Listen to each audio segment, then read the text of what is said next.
महाभारत का युद्ध समाप्त होने के बाद पांडवों द्वारा श्री कृष्ण के कहने पर अश्वमेध यज्ञ का आयोजन किया गया। अश्वमेध यज्ञ के बाद घोड़ा छोड़ा जाता है और वह घोड़ा जहाँ तक जाता है वहाँ तक उस राज्य के राजा की दास्तां स्वीकार कर ली जाती है। घोड़े की रक्षा के लिए धनुर्धर अर्जुन को नियुक्त किया गया था।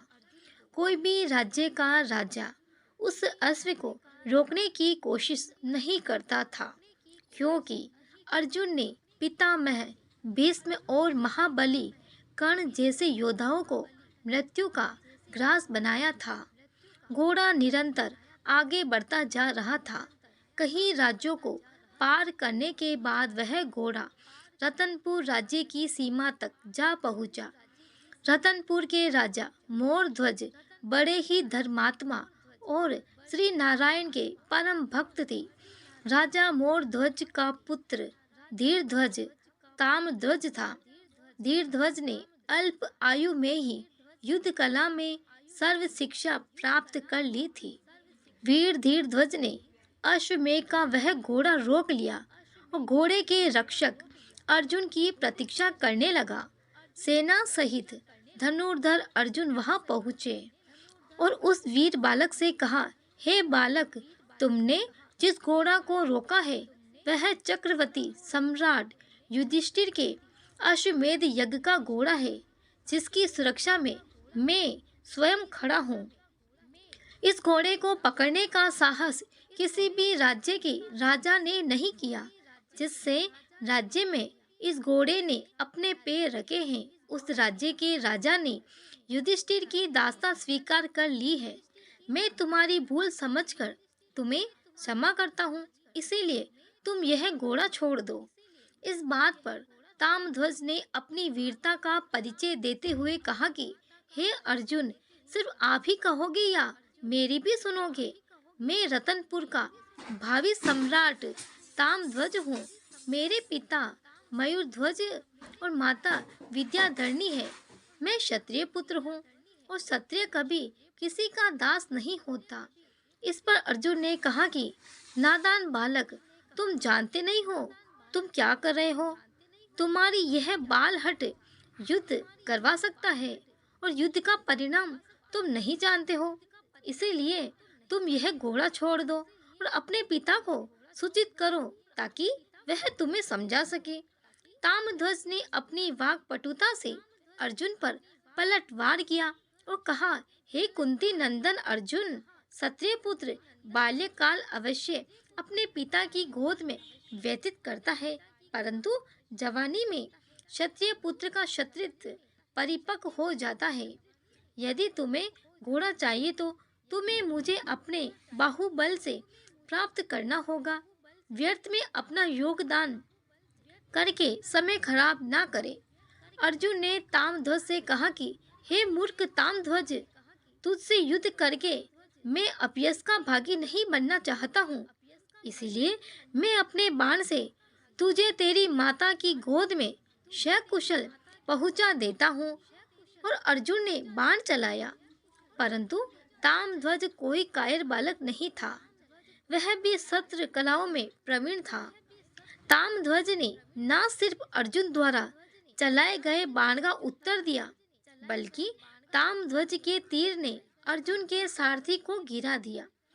बालक ताम्रध्वज की वीरता को देख अर्जुन चकित रह गए। अब तक जिसे वह एक साधारण बालक समझ रहे थे, वे एक श्रेष्ठ धनुर्धर थे।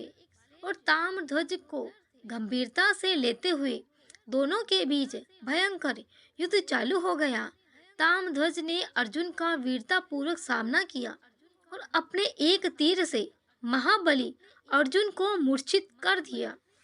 अर्जुन को वहीं छोड़ ताम्रध्वज घोड़ा लेकर अपने नगर गए, जहां उनका भव्य स्वागत किया गया।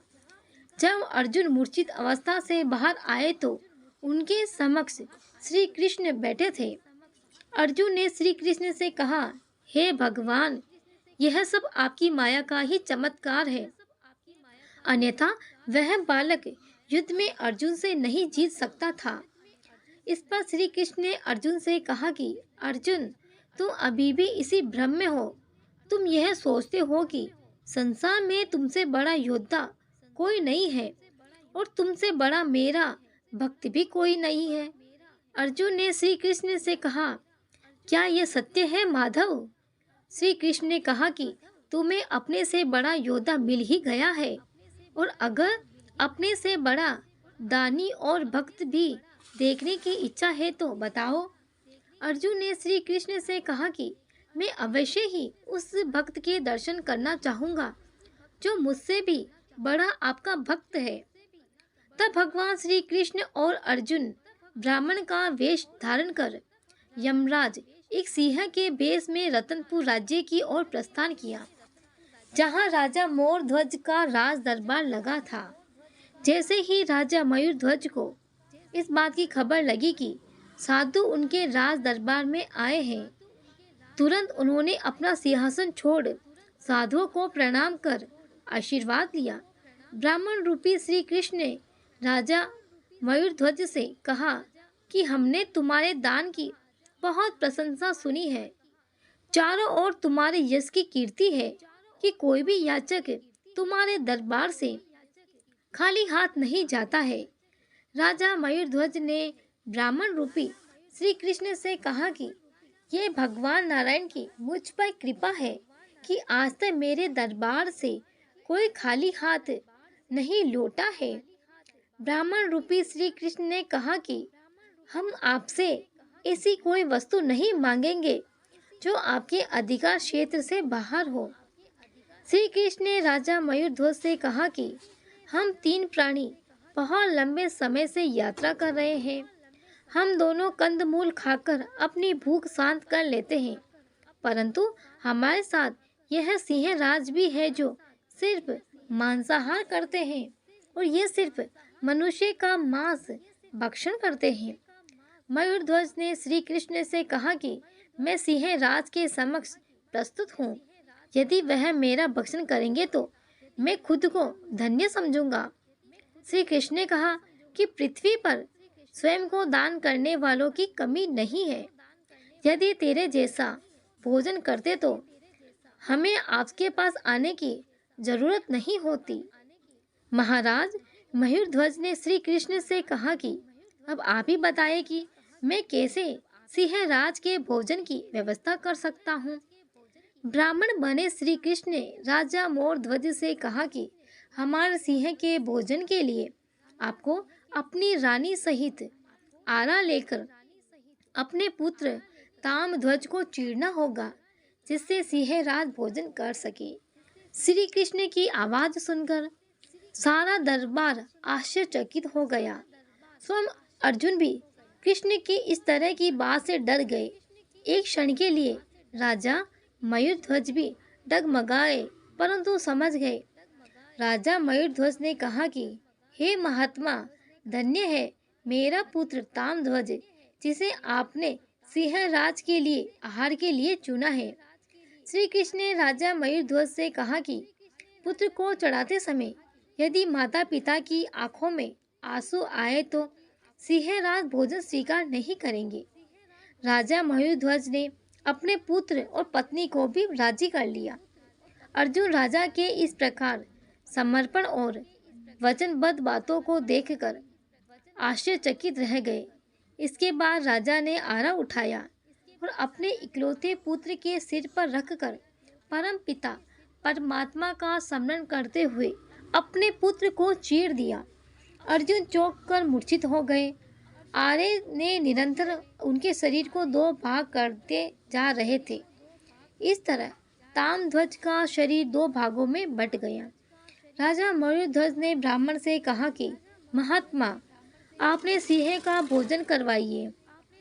सिंह राज ने आगे बढ़कर ताम ध्वज का दाया भाग खा लिया।